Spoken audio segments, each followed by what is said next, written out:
Olá, bom dia! Hoje é dia 16/10. Passamos da metade do mês de outubro e já estamos agora caminhando para os últimos 15 dias do mês de outubro. Passa rápido, não? Passa muito rápido.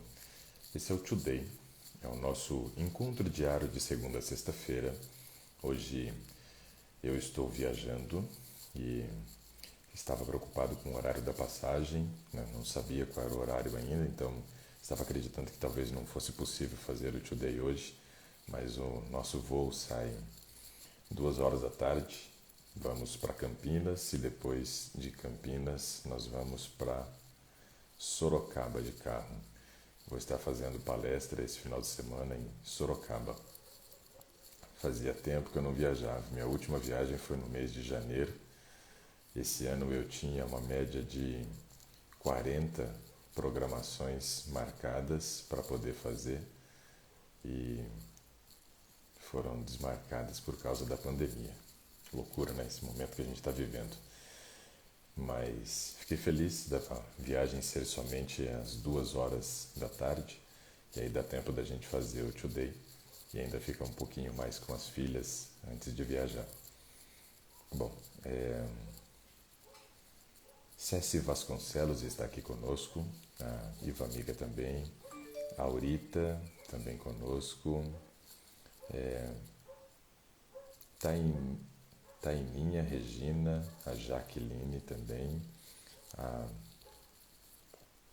Aurita está aqui dizendo, desejando bom dia, a Kátia Braga, Irina Maricel também conosco, a So está aqui, Rita, quem mais?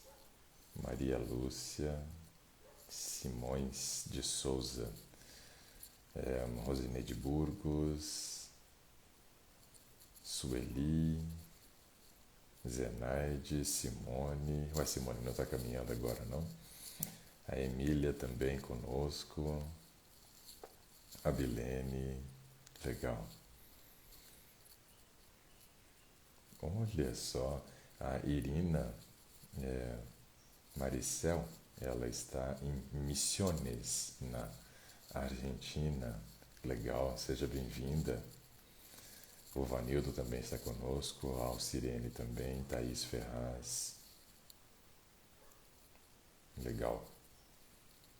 Sejam todos muito bem-vindos. É um prazer receber cada um de vocês aqui, pessoal.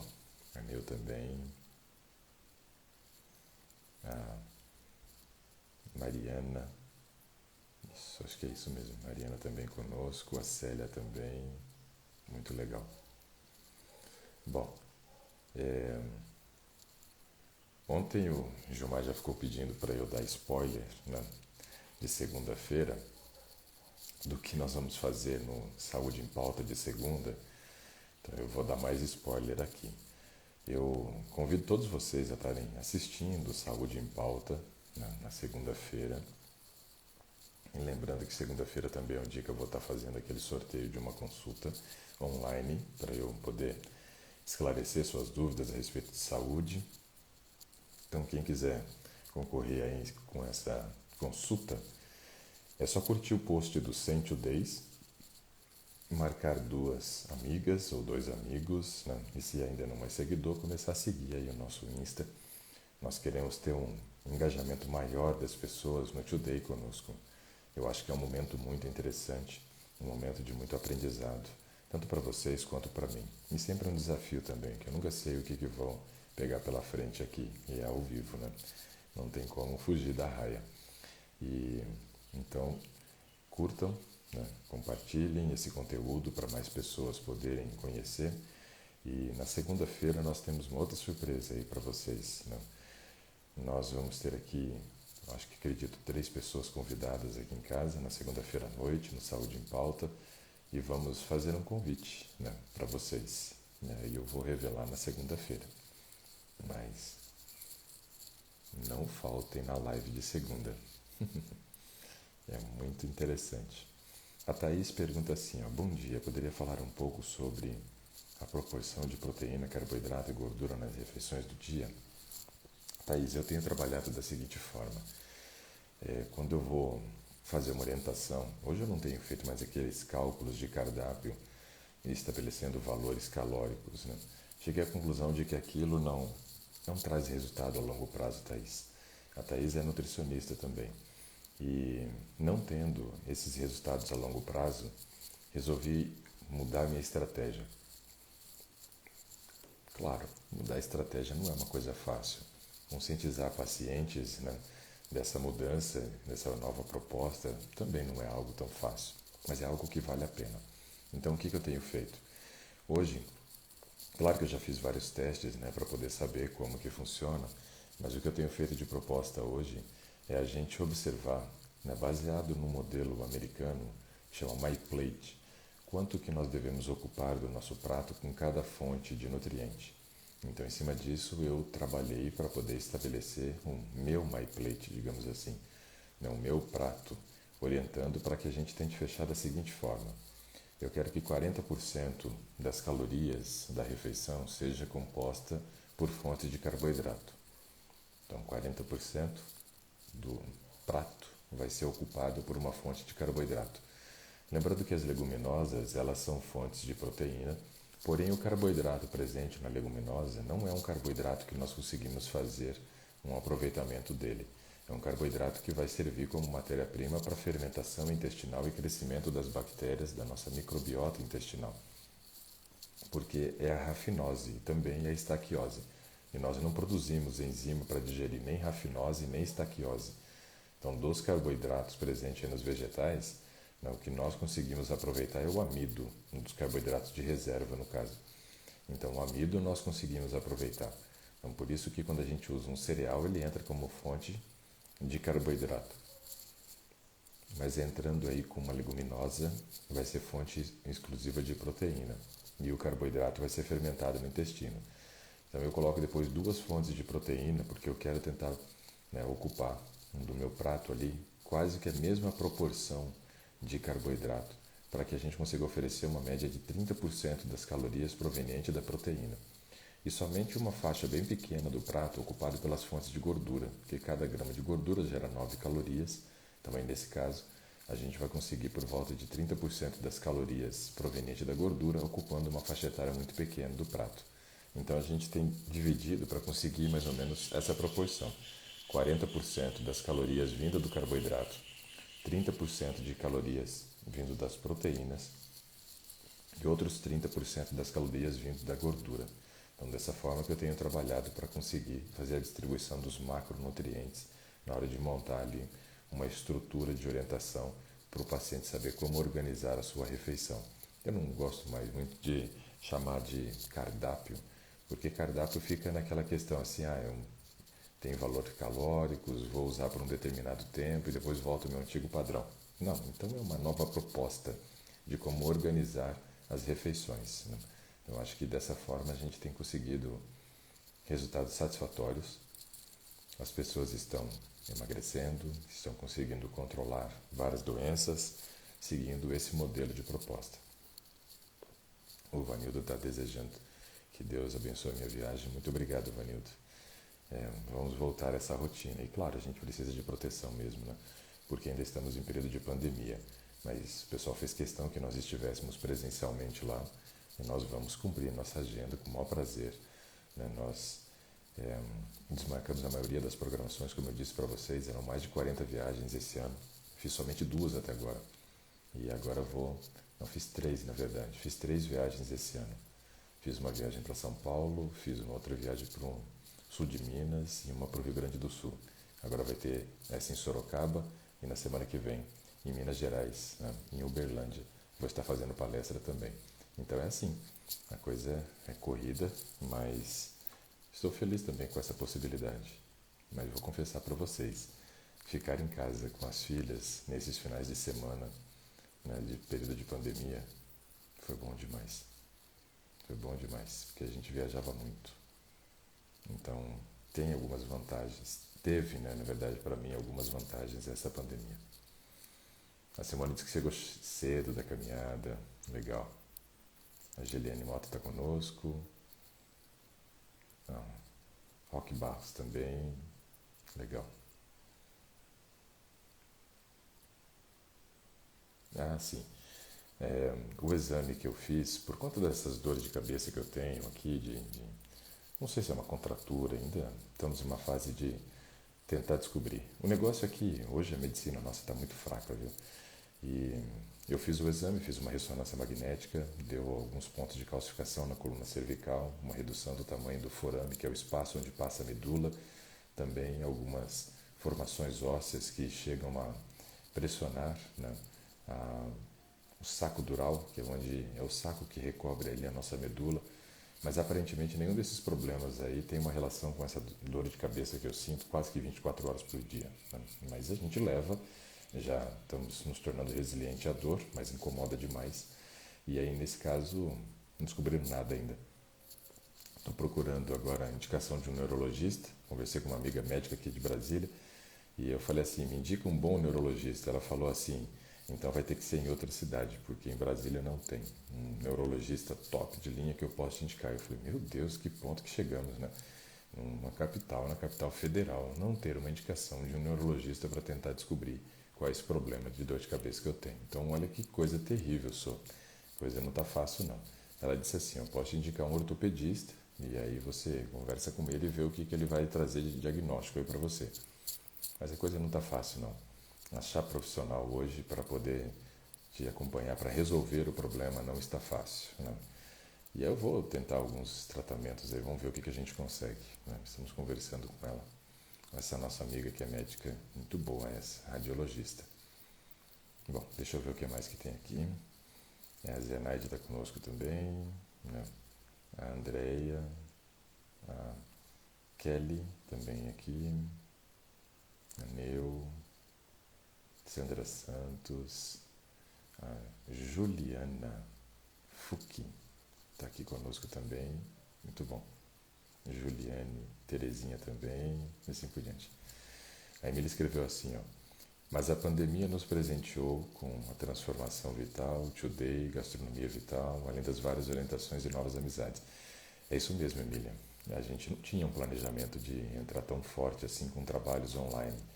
Mas a pandemia virou um mundo de perna para o ar. Inclusive o nosso sistema de trabalho, o próprio conselho liberou as consultas online. Então, quer dizer, mudou muita coisa, né? Esse trabalho online ficou muito mais forte nesse período de pandemia, onde tivemos tempo para poder dedicar para fazer isso, né? Não sei se em outros momentos teria essa condição. Então, realmente proporcionou aí muita mudança no meu sistema de trabalho, a pandemia, e o surgimento do Today foi no meio da pandemia. Então, é um presente que Deus também nos deu, hein? Tanto para mim quanto para vocês, para a gente ter esse momento, acredito.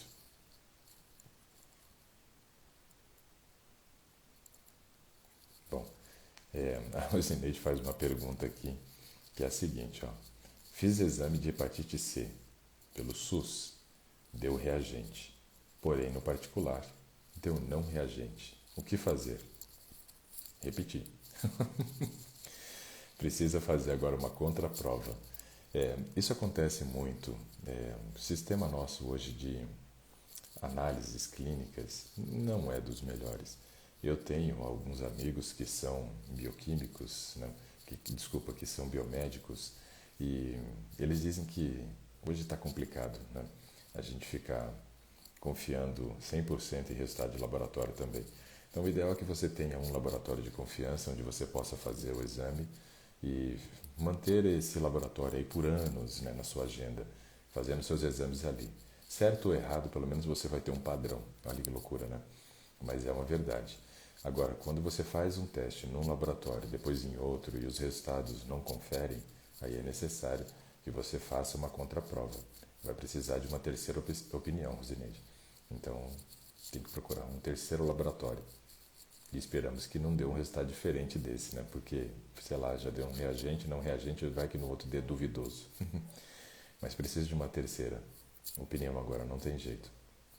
E muitas vezes você dá o resultado reagente, isso não quer dizer que você esteja com hepatite agora. Quer dizer que talvez você tenha tido hepatite em algum momento da vida. Então ele dá como reagente, porém não numa fase aguda da doença, uma fase crônica já estabilizada depois de ter tido a hepatite. Então, terceira opinião, não tem outro jeito. Deixa eu ver aqui, ó. A Rosângela diz assim, ó, doutor, meu irmão sofre com, acho que é gota, e tem muitos inchaços e dores nos pés, joelhos e ombros. Pois é, gota é um processo inflamatório, né, que dá em articulações. Tem que controlar muito o consumo de proteína de origem animal, principalmente que é mais concentrada em aminoácidos, para tentar diminuir, né, o ácido úrico. O post do Sente o Days está aí no Insta. Está no Insta, é só você procurar ali no Insta um post comemorando Sente o Days, que deu essa marca na semana passada, na sexta-feira passada. E então é só você procurar esse post. Está aqui no Insta mesmo. Né? A palestra em Sorocaba vai ser transmitida pela rede social? Provavelmente sim, porque vai ser na igreja em Sorocaba. Hoje à noite eu vou falar sobre saúde emocional. Amanhã de manhã eu vou estar falando sobre saúde espiritual, mas também com um enfoque na parte emocional. E na parte da tarde eu não me lembro sobre o que eu vou estar falando. Né? Eu sei que tem um post que eles fizeram, mas eu não me recordo agora. Deixa eu entrar aqui rapidinho no meu Insta, que eu vi que a minha esposa compartilhou, e aí eu vou dizer para você exatamente o que eu vou estar falando. Agora, o conteúdo eu ainda não sei. Então, veja só, saúde emocional hoje à noite. Amanhã de manhã eu vou estar falando sobre a parte espiritual, mas também vou abordar aspectos de saúde, né, emocional também. E na parte da tarde vai ser sobre imunidade. É isso aí. Então, esse é o conteúdo, né, do final de semana lá em Sorocaba. Saúde emocional, saúde espiritual e imunidade, amanhã na parte da tarde. E provavelmente vai ser transmitido sim. Eu compartilho o link para vocês aí na rede social, para vocês poderem acompanhar, caso queiram. Sextou. O som tá baixo. Deixa eu ver aqui. O meu fone tá baixo. Não sei se o áudio também fica baixo quando o fone tá baixo. Mas eu não gosto de ficar falando e gritando, não. Só lá no nosso gastronomia que eu fico berrando com a net lá e aprontando um monte de bagunça. Deixa eu ver aqui, ó. A Marília diz assim, o doutor tem uma amiga que faz água com a babosa e toma durante o dia. Ficou apreensiva. O senhor já ouviu falar destas mandingas? Né? Eu já ouvi falar bastante de babosa para quem tem câncer, né? Mas dessa forma, não. Tem que verificar isso, viu, Marília? Porque assim, babosa, talvez a gente tenha carboidrato naquela baba da babosa, né? Então, se tiver carboidrato, não é uma opção interessante, porque todas as vezes que ela fizer o uso dessa água com babosa, o que vai estar acontecendo? Ela vai estar ingerindo carboidrato e sempre vai estar estimulando o pâncreas dela a liberar insulina. Pode ser que isso não seja uma opção muito interessante, não. Pode ser que não seja uma opção muito interessante. Teria que investigar um pouquinho essa história aí para a gente ver o que faz. Meu Deus, hoje o sol está forte aqui, estou explodindo aqui, eu estou amarelo. Então teria que observar esse detalhe aí. Não sei não se essa água com babosa durante o dia inteiro, se isso seria uma opção interessante. Não está parecendo para mim algo interessante não. Vamos ver aqui, ó. Ninguém pediu para participar, então eu estou acenando para as pessoas e batendo papo aqui. Qual? Deixa eu ver aqui, peraí que eu apertei no lugar errado aqui. Eita, quero ver os comentários aqui. Perdi um monte de comentário. Deixa eu voltar para onde eu estava aqui.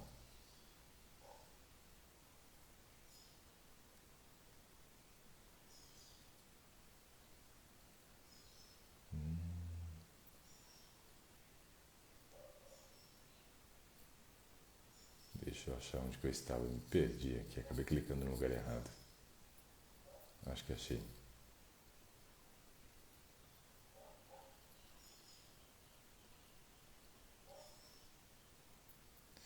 O verdadeiro efeito do organismo na ingestão de água com limão em jejum.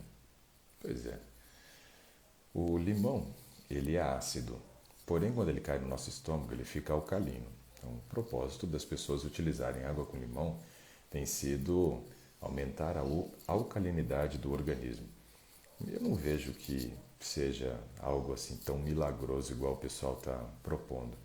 O problema é que muitas vezes, né, dentro da questão da saúde, o pessoal tem uma facilidade muito grande de canonizar alguns alimentos e algumas práticas. Né? Parece que vira santo, vira milagreiro, começa a fazer milagre. Não vejo dessa forma.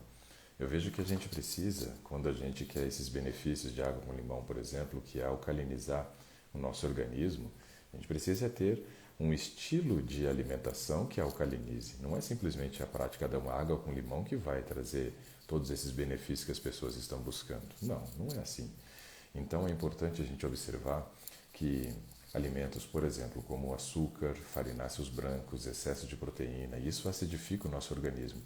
E é no meio ácido que a gente abre uma porta enorme para o desenvolvimento do câncer. Então, realmente, a gente precisa manter o nosso pH mais elevado.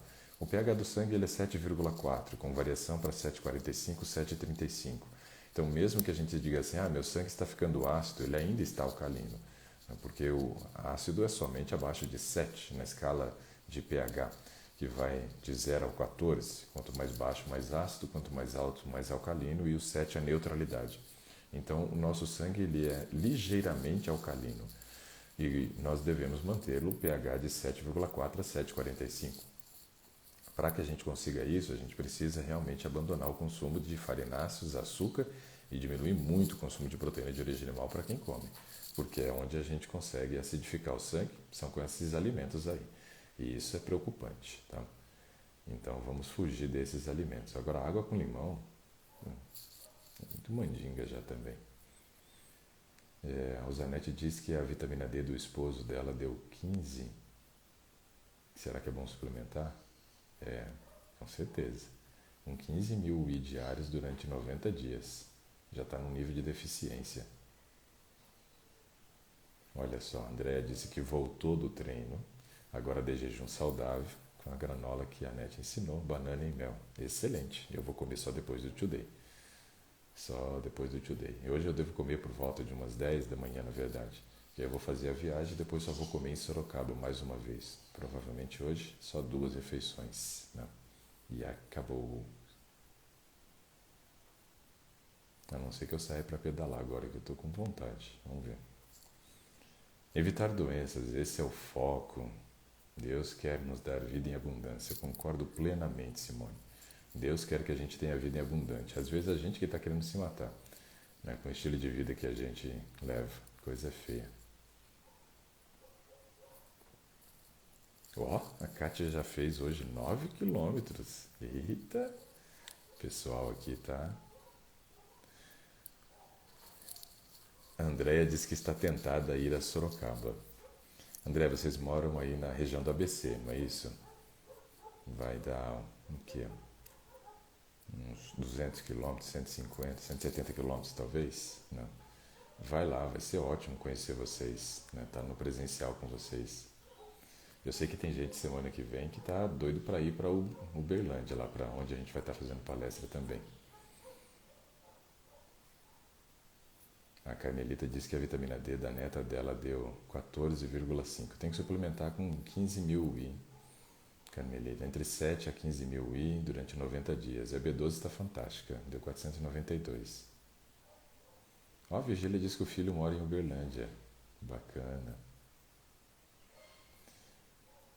Nossa, olha que mensagem. Delemilde disse assim, bom dia. Orei por você essa noite. Senti que ontem você estava para explodir.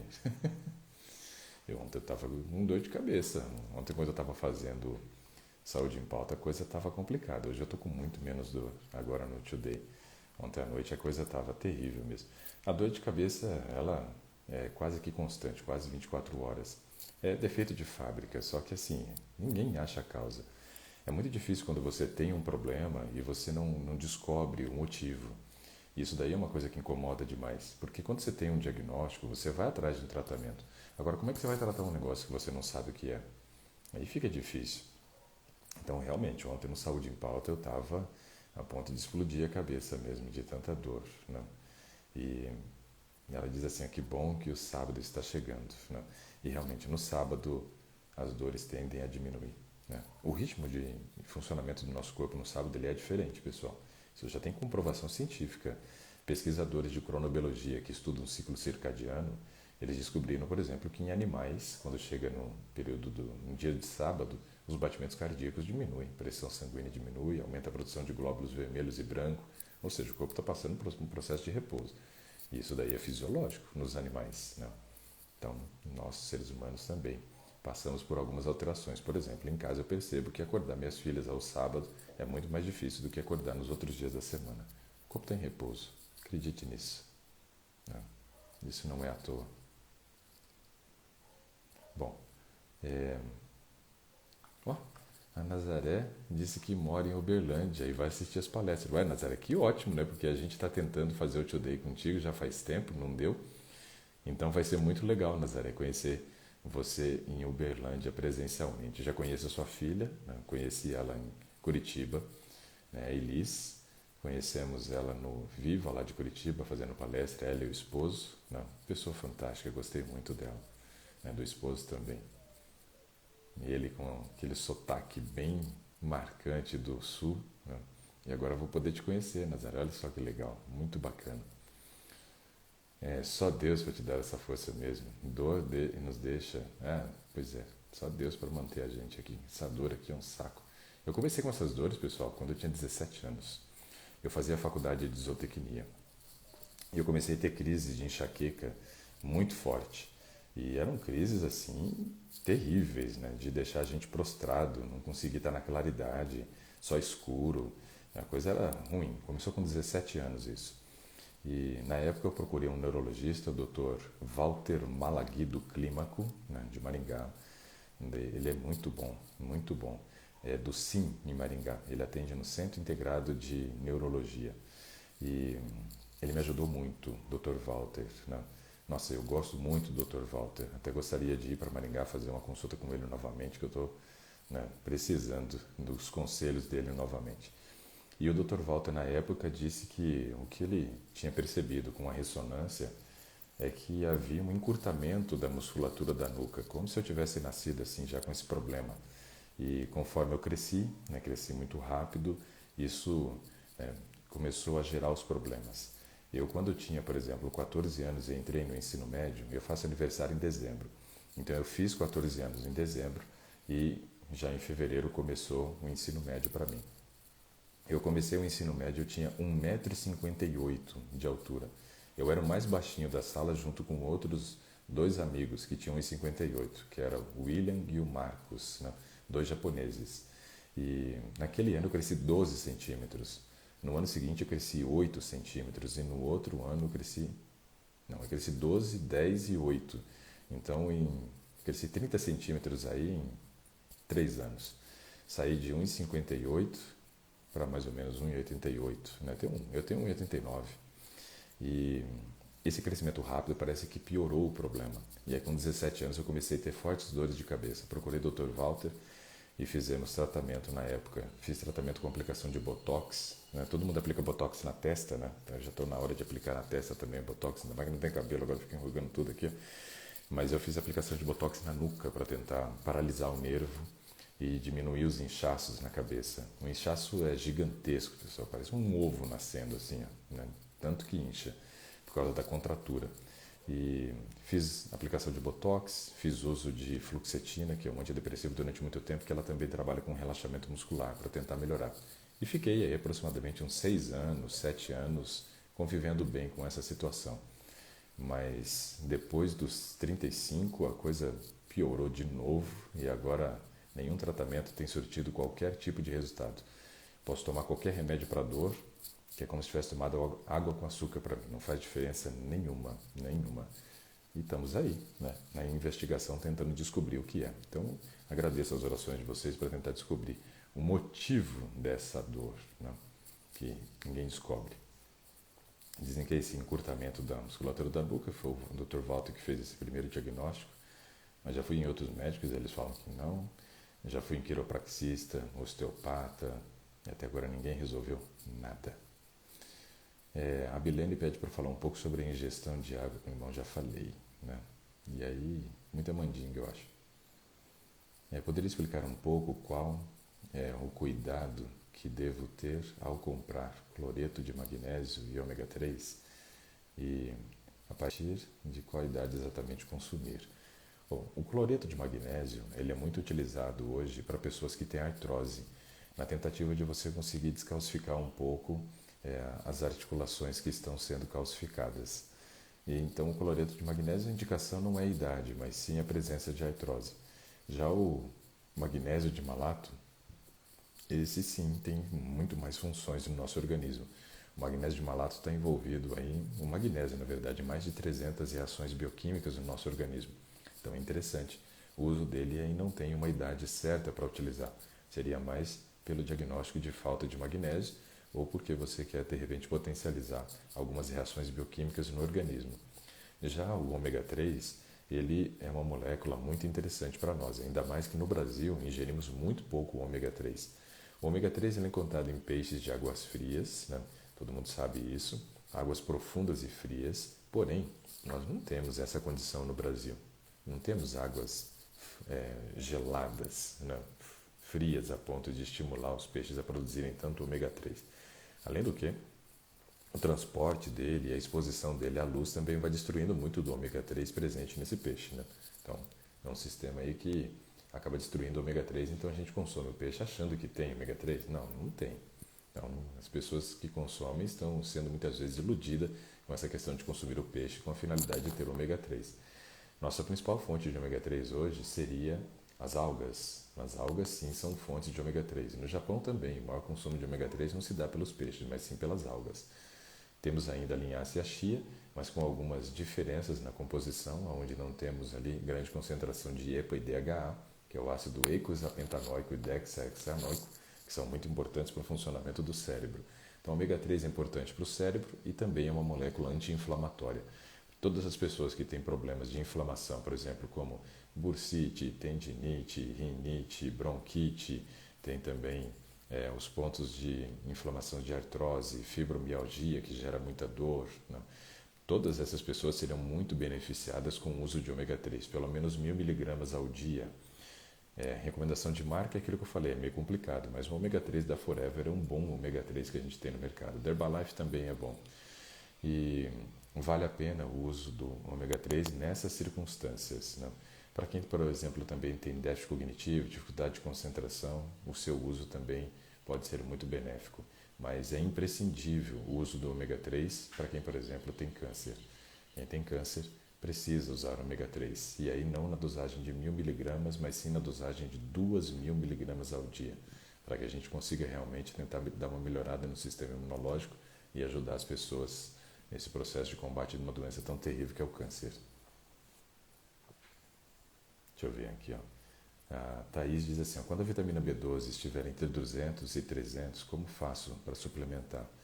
Poderia ser só com complexo B, pronto, na farmácia, ou melhor, a metilcobalamina. Então assim, Thaís, ó, na corrente sanguínea, o que circula é a metilcobalamina. Então, se você suplementa, mesmo que seja com a cianocobalamina, que é a forma mais encontrada, não vai ter problema que o seu corpo vai fazer a conversão. É interessante, às vezes, a metilcobalamina quando você está com um paciente com um nível abaixo de 200.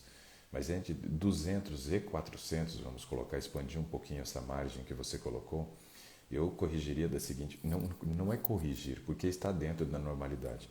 Mas a gente sempre tem que buscar, já que o lastro é tão grande, né? Vai de 200 até 900 o índice de normalidade de vitamina B12, o ideal não é nós estarmos na faixa etária mais baixa, né, entre 200 e 900, mas sim na faixa etária mais alta. Então, acima de 400 é o que eu tenho buscado hoje colocar meus pacientes, Thaís. E aí você pode fazer a mesma forma, tentar buscar como um alvo 400 para os seus pacientes também. E como que a gente corrigiria? Aí você pode usar o citoneurin. O citoneurin é um bom produto, só que ele é um produto que é interessante o uso dele justamente para você conseguir aumentar se estiver dentro do nível de normalidade. Caso esteja abaixo de 200, tem que ser injetável, corrigir logo. E aí você pode dar citoneurin para a pessoa, 5.000 microgramas durante 3 meses para ela, diário, 3 meses. Aí repete o exame e ver se alcançou o nível acima de 400. Se alcançou acima de 400, aí você pode dar o citoneurin para ela, um comprimido por semana, para buscar a manutenção acima desse nível de 400, ok? Vale muito a pena. Olha, eu fico tão feliz quando tem nutricionistas participando aqui comigo, porque a gente sabe que na universidade a gente recebe muitos protocolos que depois eles não se justificam na prática clínica. Muita coisa que a gente aprende na faculdade é teoria.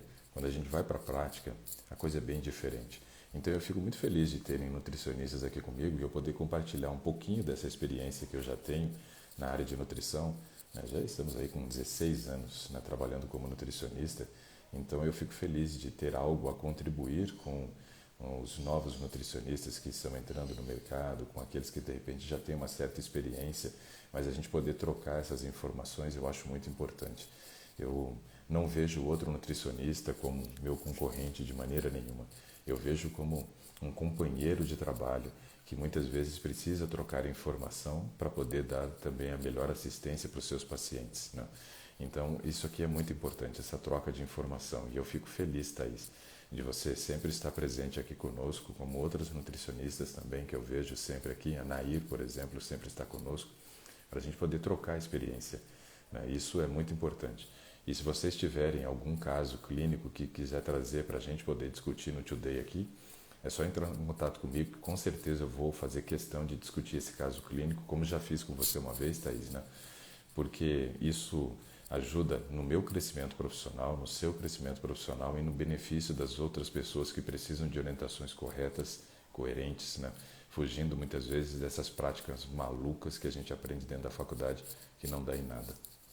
Então a gente não pode ficar com conhecimento de faculdade, não, a gente tem que expandir muito. Bom, deixa eu ver o que mais que eu tenho aqui, ó. A Patty Wenenberg, eu acho que é assim que pronuncia, diz assim: bom dia, estou com refluxo. Fiz uma endoscopia com biópsia para saber se estava com o H. pylori. E quais alimentos devo cortar para melhorar a questão do refluxo? Você pode explicar um pouco sobre esse H. pylori? Ok. O H. pylori, Patty, é uma bactéria. E é uma bactéria assim, bem resistente, porque o nosso estômago ele é um ambiente muito ácido. É um ambiente onde a gente libera ácido clorídrico, pH de 1,5, 2, né? Um pH muito baixo, que não era para ninguém estar sobrevivendo ali. Porém, essa bactéria ela é bem resistente à acidez estomacal e ela se consolida no nosso estômago. E geralmente ela até estimula a liberação de mais ácido clorídrico, o que gera um processo de hiperacidez gástrica. Com esse processo de hiperacidez gástrica, a gente favorece muitas vezes o refluxo e também, né, um problema que é a formação de úlceras estomacais, né?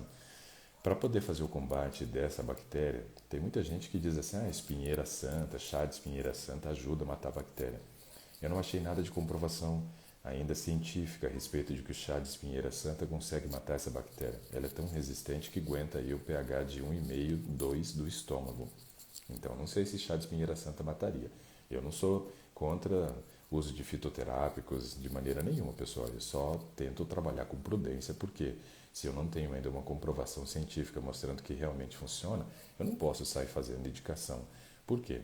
Porque aí a gente está ocorrendo, né, em quase virar um curandeiro, né? Está indicando coisas sem comprovação. Não é assim que a gente deve trabalhar.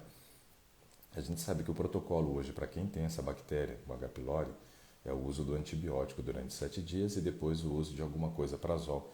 Alguma coisa, porque tem vários prazóis na vida. Então, alguma coisa prazol para tentar proteger a mucosa do estômago nesse processo de recuperação.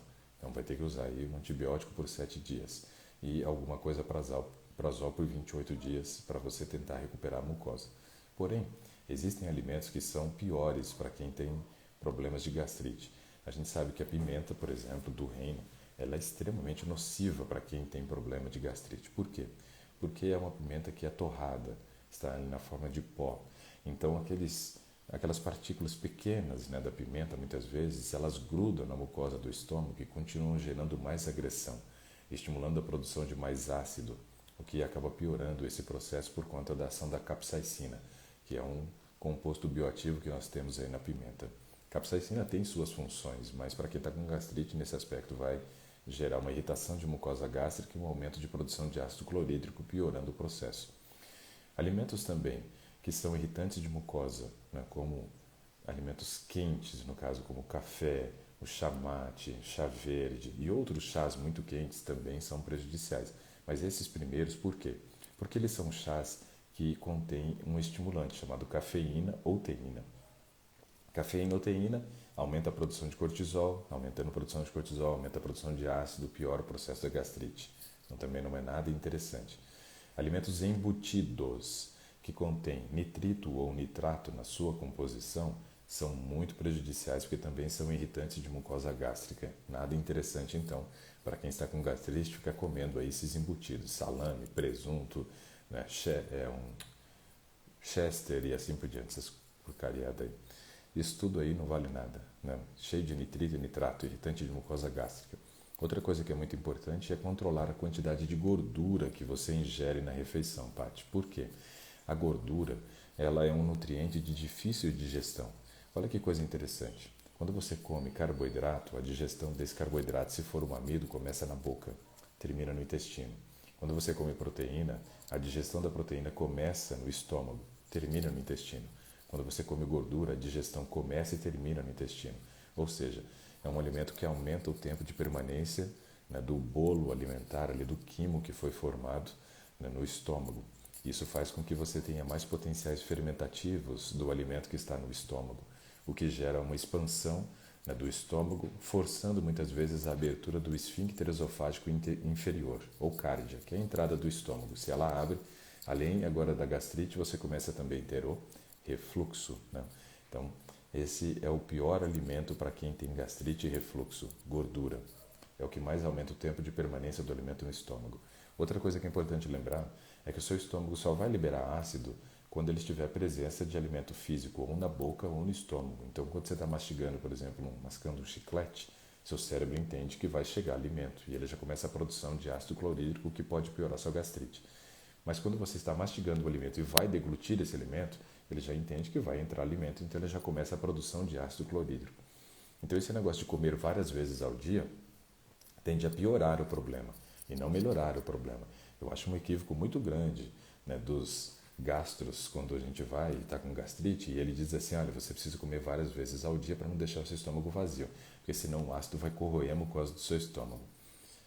Não vejo dessa forma. Estudando fisiologia, a gente percebe que, na fisiologia, o estímulo para a liberação de ácido clorídrico no estômago é a mastigação e depois a deglutição, quando cai o alimento no estômago. Isso é fisiológico, é um reflexo normal.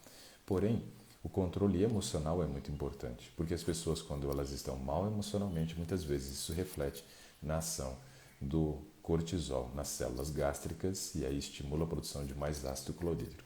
Então, o controle emocional também é algo muito importante nesse processo de gastrite e refluxo. Vamos ver aqui. O que mais que nós temos?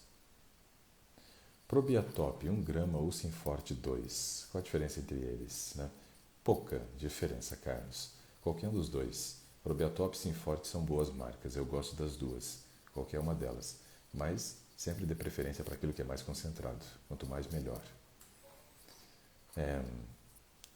A Rosângela diz assim, ó, eu testemunhei que esta pandemia me ajudou. Fiz os cursos comigo, né, com o Dr. Ricardo ela diz, aprendi muitas coisas para a imunidade. Curar a insônia e também os gastronomias maravilhosos, né, pratos maravilhosos, gratidão. Gratidão da nossa parte, da confiança de vocês.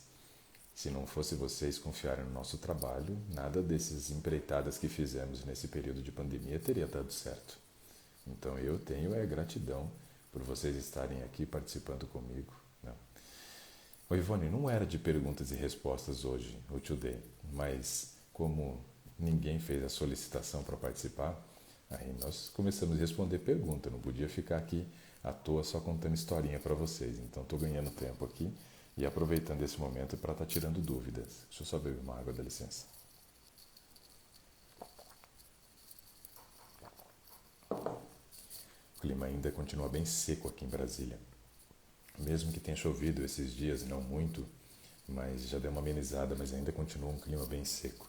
Então a gente acorda com o nariz meio ressecado, garganta seca, e aí a gente tem que aproveitar.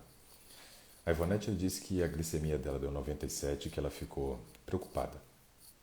Ivonete, hoje, dentro desse novo sistema de avaliação de glicose, você está dentro da normalidade. Até 99 é normal.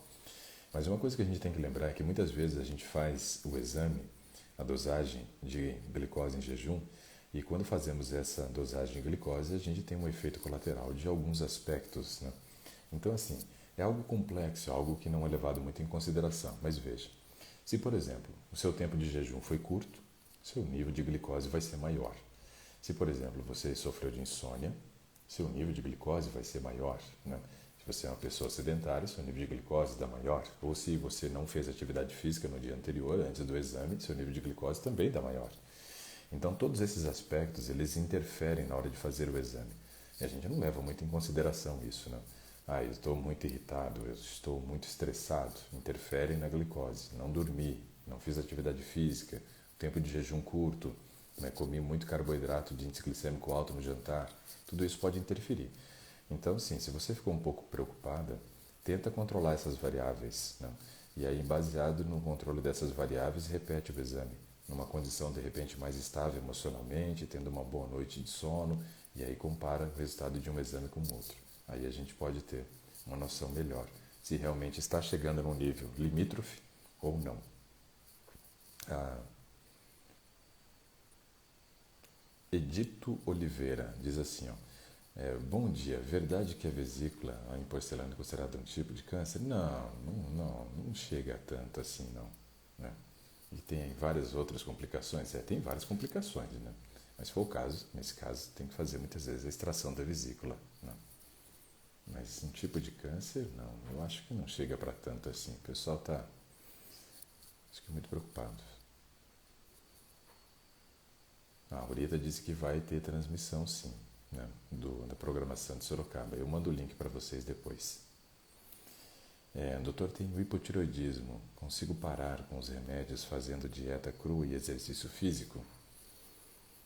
Ai, ai. Então, é assim, ó. Nem sempre a gente vai conseguir resultados a ponto de reverter uma doença. A gente tem que tentar descobrir quais são os motivos pelo qual a sua tireoide não está funcionando direito. Hipotireoidismo quer dizer que a sua tireoide não tem produzido tiroxina nem a triodotironina a contento. Esses são hormônios fundamentais para regular a parte metabólica do nosso organismo. Então, metabolismo de gordura, metabolismo de proteína, tudo é regulado pelos hormônios da tireoide. Com dieta crua, dependendo das causas, você pode ajudar a dar uma melhorada assim, no funcionamento da tireoide. Agora, não vamos ser muito otimistas, porque depois a gente pode se frustrar lá na frente. Né? Tireoide que entrou em falência, geralmente não volta. Geralmente não volta. Em alguns casos, sim, mas na maioria deles, não. Se a tireoide entrou em falência, a tendência é que ela vá cada vez mais entrando, né, nesse processo de falência até chegar um momento que ela não produza mais nada. E aí seja necessário a correção com o uso dos hormônios, né, que a gente faz através da medicação, Eutirox, né, e várias outras que tem aí. Mas a questão é, eu tentaria. Sem muita expectativa, mas faria o teste. Tudo é teste. A gente precisa testar o tempo inteiro. Nosso corpo é um laboratório. Testo. Respondeu? Ótimo. Não respondeu? Paciência. Mas testar vale a pena. Vai que dá. Né? Vai que consegue reverter. Então eu acho que vale a pena sim. A Ivone pergunta assim, doutor Ricardo, você pode falar de novo sobre o plano de melatonina para criança de 5 anos? Não acho o today que você falou. Então, assim, ó, quando a gente pensa em melatonina, criança, ela produz muita melatonina, Ivone. A gente tem que, para a criança, muitas vezes, pode fazer o uso do GABA. O que é o GABA? É o ácido gama-aminobutírico. É um ácido produzido no nosso organismo que ele é muito importante durante o período do sono. As crianças produzem pouco GABA, isso faz com que elas tenham muitas vezes um sono leve e agitado. E é normal o sono agitado nas crianças, elas dormem, né, de blusa, acorda sem blusa, dormem com o lado da cabeça, ela virada para a cabeceira, depois acorda com a cabeça virada para o outro lado, né? Então, isso daí é comum em criança por falta de GABA. Então, de repente, o uso do GABA pode ser uma opção. Agora, eu não sei se o ciclo da melatonina, né, pode ajudar tanto assim, porque a criança geralmente produz, mas eu vou explicar o ciclo da melatonina aqui, Ivone, e aí você pode, de repente, fazer um teste. Eu acredito que mal não vai fazer, mas não sei se vai trazer todo o benefício que a gente deseja. Então, assim, ó, o ciclo da melatonina que a gente faz é o uso da melatonina por um determinado período para tentar dar um choque na pineal, que é a glândula responsável pela produção da melatonina. Para a criança, a gente pode estar fazendo o ciclo, só que eu vejo que talvez outras alternativas sejam melhor, como o uso do GABA e o uso de um alimento à noite que seja rico em triptofano para tentar estimular a produção de mais melatonina. Tirar os dispositivos eletrônicos das crianças, pelo menos 1 a 2 horas antes do horário que a gente pretende colocá-las na cama, é uma opção bem interessante também. Fazer massagem nas crianças pode ser uma opção bem interessante. Essas chantalas da vida aí, e essas massagens estimulam a liberação da ocitocina, que é o hormônio do amor. E o hormônio do amor traz um grau de relaxamento muito grande, né? Então isso pode ajudar bastante também a criança a relaxar e dormir melhor. Mas o ciclo da melatonina é o seguinte: são 15 noites usando 5 miligramas de melatonina. Compre a melatonina de 1 miligrama e tome 5 comprimidos nas 15 primeiras noites. Depois, 3 comprimidos por mais 15 noites. Depois, mais um comprimido por 15 noites e 30 noites. Noite sim, noite não, um comprimido. Lembrando que o comprimido é de 1 miligrama, então 15 noites com 5 miligramas, 15 noites com 3 miligramas, 15 noites 1 miligrama e 30 noites, noite sim, noite não, que daria o total de 15 noites de uso, 1 miligrama também. Então, dessa forma a gente pode tentar ajudar. A Mônica diz assim: a mão da minha filha está descascando ou escamando muito. O que poderia ser? Puxa, é difícil, Mônica, responder isso. Primeiro que, assim, não é a minha área de atuação, mas a gente pode levantar hipóteses, né? Levantar hipóteses é permitido para qualquer profissional, né? Mesmo que não seja a minha área específica, por não ser dermatologista, né? Mas nesse período de inverno a gente sabe que isso se potencializa muitas vezes problema de dermatite atópica para quem tem, né? Então é algo para se investigar. Outra coisa que muitas vezes leva também a essa descamação, né, de mãos e pés é a formação de ácido úrico. Então vai ter que fazer um exame bioquímico e dar uma avaliada no ácido úrico, levando em consideração a quantidade de proteína que ela consome, né? Isso também é algo para poder investigar. Também faria investigação pensando em psoríase, de repente, quem sabe, né? Aí tem que fazer o exame de FAM e para poder analisar como é que está o potencial inflamatório do organismo dela. É uma hipótese. Então tem várias questões que podem levar a essa descamação de pele, né? Então tem que investigar. Deixa eu ver aqui. Não, eu não vou estar indo de carro para Sorocaba. Para Sorocaba eu vou de avião até Campinas e depois vão me buscar, né, no aeroporto de Campinas para Sorocaba. Agora, semana que vem eu estarei viajando de carro para Uberlândia, sim. A Carla diz assim, ó: tenho enxaqueca, me ajuda por favor. Pois é, eu também tenho, todo dia, né? E ainda não consegui me ajudar. Mas vou falar para você coisas que podem ajudar quem tem enxaqueca, porque o meu não é uma enxaqueca comum, nem os médicos descobrem a causa, não. Nem sei se é enxaqueca também, eu sei que são fortes dores na cabeça, agora já não sei mais nada. Bom, para enxaqueca, né, a gente precisa levar em consideração o seguinte: o que piora enxaqueca, né? Noite mal dormida. Dormiu mal, lascou-se, né? Coisa complica bastante. Então precisamos dormir. Então esse é um aspecto. Para quem tem enxaqueca, tem que dormir. Outro aspecto a ser considerado para quem tem enxaqueca é a sensibilidade à luz, né? Então, exposição à claridade às vezes piora muito os processos enxaquecosos, né? Então, ambiente mais escuro no período de crise pode aliviar as dores que a enxaqueca traz.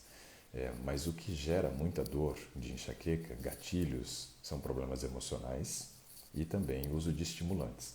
Então, fuja dos estimulantes. Isso vai te ajudar bastante, caso você ainda faça consumo de algum deles, né? Para algumas pessoas, a sensibilidade que ela tem ao glúten, processo alérgico ao glúten, também pode piorar o processo de enxaqueca. Então, para algumas pessoas, é interessante a retirada do glúten por pelo menos uns 3 meses. E aí fazer o teste, né, de como que você vai reagir à retirada do glúten com relação à enxaqueca. Prática de atividade física, fundamental. Prática de atividade física libera endorfina, que é um hormônio que traz relaxamento muscular. E isso então estimula, né, a liberação da musculatura que está tensa, que aumenta os processos enxaquecosos. Então é bem interessante, né? Então tem várias práticas que a gente pode estar utilizando que vai ajudar bastante. E nesse caso eu vejo que é extremamente necessário fugir de estimulante. Sabe? Eu não consigo entender por que as pessoas consomem tanto estimulante. Quer dizer, eu até entendo, mas eu não consigo ver vantagem alguma. Quando as pessoas dizem, eu consumo para melhorar o meu funcionamento cerebral. Pessoal, eu não consumo nada. Nenhum tipo de estimulante. Nenhum tipo de estimulante. Nenhum. E vocês acham que meu cérebro está precisando de estimulante para funcionar melhor? De maneira nenhuma. O que a gente tem que deixar é o cérebro se acostumar a funcionar no ritmo normal, esse ritmo acelerado que a gente vive, que gera essas necessidades loucas de ficar usando estimulante. Foge disso, cai fora. Isso é loucura. A Emília diz aqui que não é o som que está baixo, mas é a tonalidade da voz, né? Pois é, tonalidade da voz. Minha voz é grave, né? Coral eu canto no baixo, né? Uma vez eu fui numa professora de canto para fazer aula de canto. Ela disse que eu tenho um baixo bom para ópera, só que a tonalidade da voz e o baixo é bom para ópera, porém o ouvido é uma porqueira, né? É péssimo. Eu precisaria trabalhar com percepção musical. Não fui trabalhado na infância percepção musical. Sou muito ruim de ouvido e posso ter uma voz boa para cantar, até ópera, mas tenho um ouvido péssimo, né, para cantar. Então, não consigo cantar quase nada, pessoal. É terrível. Só canto em coral, porque aí tem um monte de outros baixos lá junto comigo. Como tem uma voz bem grave, isso dá sustentação para o baixo. Mas sozinho não sai nada. Nem com a Nete aqui tentando cantar alguma coisa, não sai. Eu lembro que quando a gente namorava, né, a gente cantava junto, eu e ela, né, aquela música Quando a luz dos olhos meus se encontra com a luz dos olhos teus, né? E ai que frio que me dá o encontro desse olhar. Mas aí para mim era só recitar a música mesmo, cantar não rola não. Eu já ganhei concurso de declamar poesia, mas se fosse cantar, com certeza eu seria até expulso. Não daria certo. Bom, tá dando 8 horas, vamos ver o que mais que tem aqui.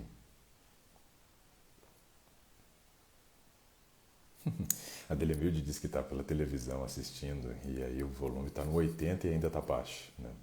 E olha que não posso falar muito alto não, pessoal, senão parece que eu estou dando bronca, principalmente de manhã.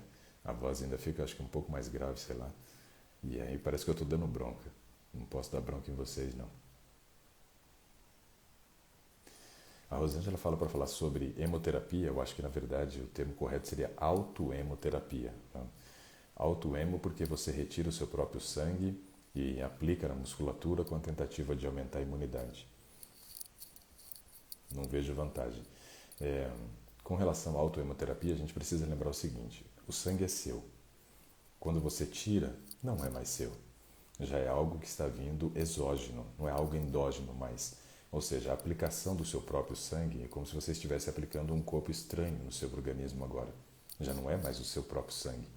O seu organismo ele tende a começar processos inflamatórios nessa região onde você fez a aplicação. E a justificativa para as pessoas fazerem autohemoterapia é que dessa forma você vai aumentar, né, o estímulo para a produção de glóbulos brancos no seu organismo, para tentar combater o seu próprio sangue como sendo um invasor. Então, você está produzindo glóbulos brancos porque está gerando um processo inflamatório, você está tirando o foco do seu sistema imunológico de combater doenças que realmente são o alvo, né, do sistema imunológico. Eu tenho uma imunidade muito boa. Nunca fiz autohemoterapia. O que eu fiz foi mudança de estilo de vida. E eu posso dizer para vocês que já estou indo para o 16º ano. 16º ano, sem uma gripe sequer. Tive um problema aí no mês de janeiro que eu acho que foi o corona. Que não era gripe, porque de gripe eu entendo, que eu tinha 6 por ano, né? Então eu sei o que é uma gripe. Mas eu estava com dificuldades respiratórias, né? Tive perda de paladar, né? E febre moderada. Chance enorme de ser o corona, ainda mais depois de 14 dias de ter feito uma viagem, onde eu passei pelo aeroporto de São Paulo e depois eu viajei cercada por chineses. Tinha 3 chineses falando em mandarim atrás de mim, 3 do meu lado e 3 à frente, né? Daqueles que estavam ao lado. Então estava cercado de chineses ali. Eu vou saber se um deles não estava transmitindo corona ali. Porque depois de 14 dias eu tive febre moderada, tive perda de paladar e dificuldade respiratória, mas não era gripe. Então, assim, sistema imunológico, a gente não aumenta com autoemoterapia, não.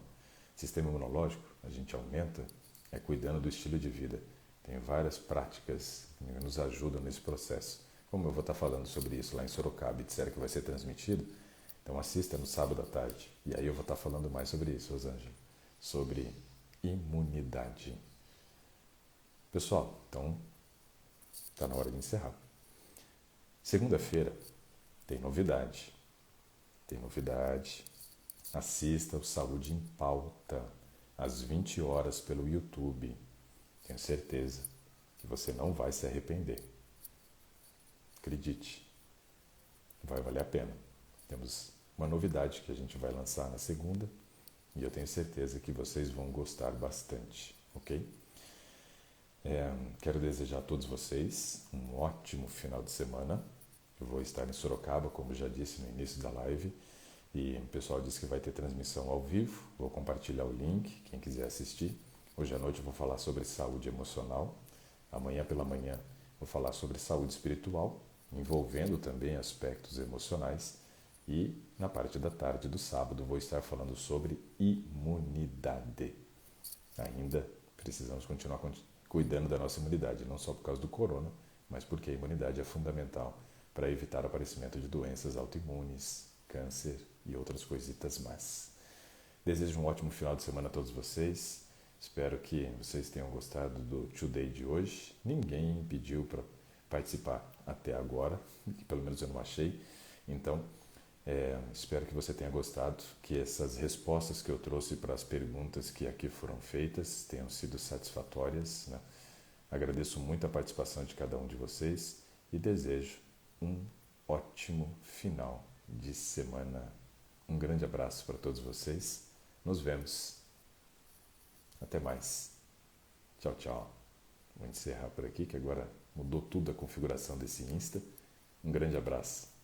Até mais.